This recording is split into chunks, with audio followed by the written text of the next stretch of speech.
130 years ago, the scene in Salisbury was a lot different. Instead of getting to the first black college football game by car or SUV or truck, it was horse driven. Literally, horsepower from Charlotte to Salisbury. My name is Herb White. I am editor-in-chief at the Charlotte Post, and I'm at the Commemorative Classic.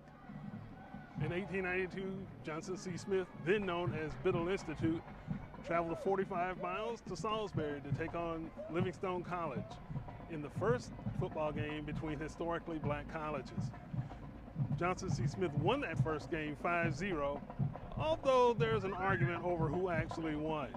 Nonetheless, history says the Golden Bulls won. Today, 130 years later, these old rivals, the oldest in black college sports, meet again to settle the score, at least for 1 year. Man, it feels great. You know, it was a hard-fought game on both sides. And I'm just proud of our guys and I'm proud of our schools and representing, you know, what we think is, you know, the best game in HBCU because it's the first game to ever be played. So to be a part of that and a part of history is amazing. It feels great, man. Just depending on the defense, they came up with a good start. Our offensive line stayed strong.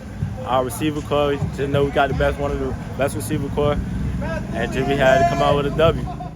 When you think about black college football, many things may come to mind. Marching bands, the dominance of programs like Florida A&M, Morgan State, Grambling, to today's Jackson State squad led by Deion Sanders. But none of that would have taken place without this place, Salisbury, North Carolina. Snow-driven day, 2 days after Christmas, 1892, the birthplace of black college football. Oh, it's great. To give our young men the history of the game and what it means, you know, for HBCU football.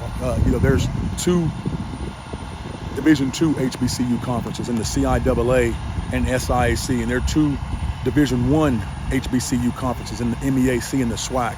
And what we can proudly say is that it started with a Biddle Johnson C. Smith win at Livingstone and all those years ago, 130 years ago. So we're very proud to be able to say we're a part of that. It's part of history, and every time you play this game, it's for bragging rights, but it's just to say that you play in something that's historic. And I'm very proud to have played in it as a player, and to say I believe I'm 3-1 as a player, and as an assistant coach was undefeated in it, and now as a head coach I'm 0-1, and I'll look to change that when the time comes. Coach Gibbert a good coach. He told me this week, I know this is our last game on the blue field. He said he needed a W this week, and I said, Coach, I got you. Just trusting all our players, and we got you, and we came out with a W. And so, just like 130 years ago, a lot of twists and turns before a winner is settled between Johnson C. Smith and Livingstone. Fourth quarter was back and forth. The Golden Bulls had a chance to win on the final possession of the game, and Livingstone's defense stood up, stopped them on 4th and 1. You go to overtime, Livingstone scores the only touchdown. Smith gets as close as the Livingstone 5 and then goes backwards with the Blue Bears defense in hot pursuit.